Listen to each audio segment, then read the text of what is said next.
بسم اللہ الرحمن الرحیم۔ السلام علیکم ورحمۃ اللہ وبرکاتہ۔ خوش رہے آباد رہے اللہ رب العزت میرے تمام مسلمان بہن بھائیوں کو خوش رکھے آباد رکھے، آمین ثم آمین یا رب العالمین۔ اللہ رب العزت میرے تمام مسلمان بہن بھائیوں کے تمام دکھ تکلیف پریشانیاں بیماری دور فرمائے، تنگ دستی دور فرمائے، آمین ثم آمین یا رب العالمین۔ اللہ رب العزت سے دعا ہے کہ اللہ رب العزت میرے تمام مسلمان بہن بھائیوں کی تمام خواہشات، نیک حاجات، نیک دعائیں قبول و منظور فرمائے۔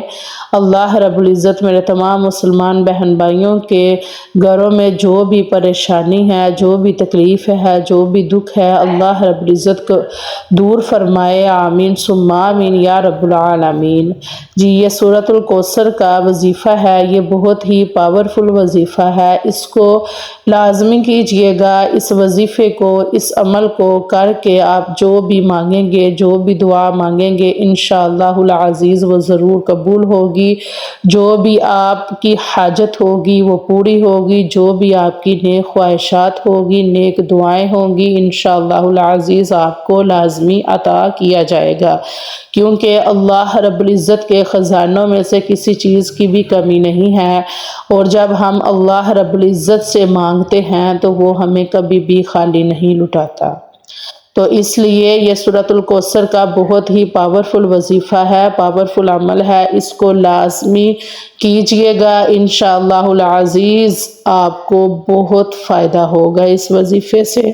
جی میری ویڈیو کو لاسٹ تک دیکھیے گا، میری ویڈیو کو لائک کر دیجئے گا، کمنٹ کر دیجئے گا، شیئر کر دیجئے گا۔ اللہ رب العزت آپ کے مال میں، رزق میں، خوشیوں میں خیر و برکت عطا فرمائے، آمین ثم آمین یا رب العالمین۔ جی یہ سورۃ الکوثر کا وظیفہ ہے، اس وظیفے کو آپ نے عصر کی نماز پڑھ کے کرنا ہے۔ یہ بہت ہی پاورفل وظیفہ ہے، بہت ہی خاص وظیفہ ہے، اس وظیفے کو لازمی کیجئے گا۔ آپ کی جو بھی خواہش ہوگی، جو بھی حاجت ہوگی، پیسوں کی تنگی ہے، رزق کی تنگی ہے، بیماری سے شفا چاہیے، بے اولادی ہے، بے گھر ہے، قرض دار ہے، جو بھی آپ کی حاجت ہے انشاءاللہ العزیز اس وظیفے کو کرنے سے ضرور پوری ہو جائے گی۔ جی وظیفے کا طریقہ اس طرح ہے کہ عصر کی نماز کے بعد آپ نے کسی سے بھی گفتگو نہیں کرنی، آپ نے جائے نماز پہ بیٹھ کر آپ نے درود ابراہیم کی تسبیح کر کے، مطلب درود ابراہیمی اول و آخر پڑھنا ہے لازمی۔ آپ نے 11 مرتبہ درود ابراہیم پڑھ کے تو آپ نے سورۃ الکوثر کو عصر کی نماز کے بعد اول و آخر 11 مرتبہ درود شریف پڑھ کے سورۃ الکوثر کی تسبیح مکمل کرنی ہے، انشاءاللہ العزیز۔ یہ تسبیح کرنے کی برکت سے سورۃ الکوثر کی تسبیح کرے، پھر آخر میں درود پاک پڑھے، اور پھر اللہ رب العزت کی بارگاہ میں ہاتھ اٹھائیں، اللہ رب العزت سے مانگیں، اللہ رب العزت سے اپنے گناہوں کی معافی مانگیں، اپنے گناہوں سے توبہ مانگیں، اللہ رب العزت کو راضی کریں۔ یہ بہت ہی پاورفل وظیفہ ہے، اس کو کر کے آپ جو بھی حاجت ہوگی، آپ کی جو بھی دعا ہوگی، جو بھی خواہش ہوگی، انشاءاللہ العزیز وہ لازمی پوری ہوگی۔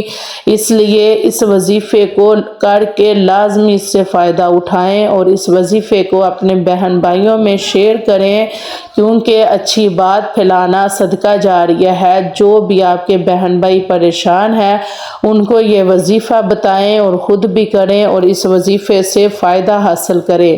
یہ وظیفہ بہت پاورفل ہے، آپ جب اللہ رب العزت سے دعا کریں گے تو انشاءاللہ العزیز آپ کی دعا کبھی بھی رد نہیں ہوگی۔ یہ ایک دن کا وظیفہ ہے، یہ بہت پاورفل وظیفہ ہے، بہت فائدہ مند وظیفہ ہے۔ اس وظیفے کو کرنے والا کبھی بھی خالی ہاتھ نہیں لوٹے گا۔ انشاءاللہ العزیز آپ کے رزق میں سے کبھی بھی کمی نہیں آئے گی، آپ کے پیسے میں کمی نہیں آئے گی، آپ کے گھر میں تنگ دستی نہیں آئے گی۔ بے اولادی ہے تو انشاءاللہ العزیز آپ یہ وظیفہ کر کے، یہ 100 مرتبہ سورۃ الکوثر کی تسبیح کر کے اللہ رب العزت سے نیک اور صالحہ اور لمبی زندگی والی اولاد مانگیں۔ یقین مانیں آپ کو لازمی انشاءاللہ العزیز نیک صالحہ اولاد نصیب ہوگی۔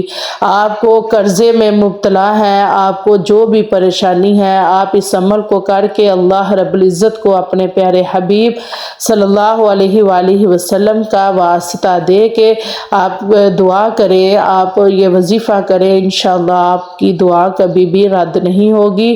آپ کا وظیفہ، آپ کا یہ عمل بہت پاورفل ہے، اس کو لازمی کیجئے گا۔ عصر کی نماز پڑھ کے قبلہ رخ بیٹھ کے آپ نے یہ تسبیح کر کے اللہ رب العزت سے دعا کرنی ہے۔ انشاءاللہ جو بھی آپ کی خواہش ہوگی، جو بھی آپ کی حاجت ہوگی، وہ منٹوں میں، دنوں میں قبول ہوگی انشاءاللہ العزیز۔ جی لازمی اس وظیفے کو کیجئے گا اور اپنی دعاؤں میں یاد رکھیے گا۔ السلام علیکم ورحمۃ اللہ وبرکاتہ۔